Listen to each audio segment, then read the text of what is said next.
6 days later, Jesus took 3 of his closest followers, Peter, James, and John, and led them up a high mountain. They were alone, away from crowds and the noise. While they were there, something extraordinary happened. As they watched, Jesus began to change. His face shone like the sun, and his clothes became dazzling white, brighter than anything on earth. The disciples stood frozen in awe.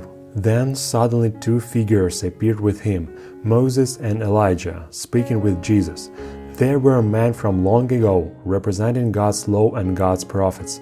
Together they pointed to who Jesus truly was. Peter, overwhelmed and unsure what to say, blurted out, "Lord, it's good that we are here.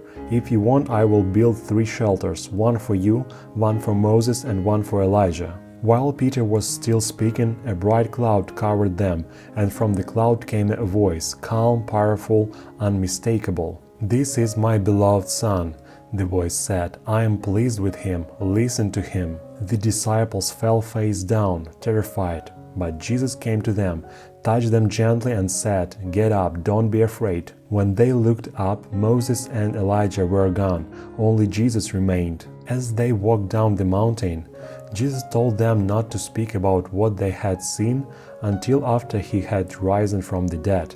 The disciples didn't fully understand, but they trusted him. Later they came to a crowd where a man approached Jesus, desperate for help. His son was suffering badly and the disciples had been unable to help him. Jesus spoke with compassion but also honestly. He said that faith, even faith as small as a mustard seed, could move mountains.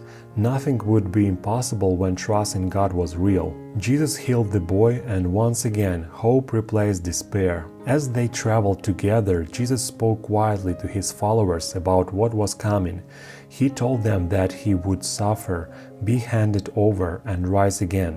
The words filled them with sorrow, even though they didn't yet understand their purpose. Later, when a question arose about paying the temple tax, Jesus showed Peter once more that God provides in unexpected ways, reminding him that trust means relying on God even in everyday matters. Matthew chapter 17 shows us moments of glory and moments of struggle side by side.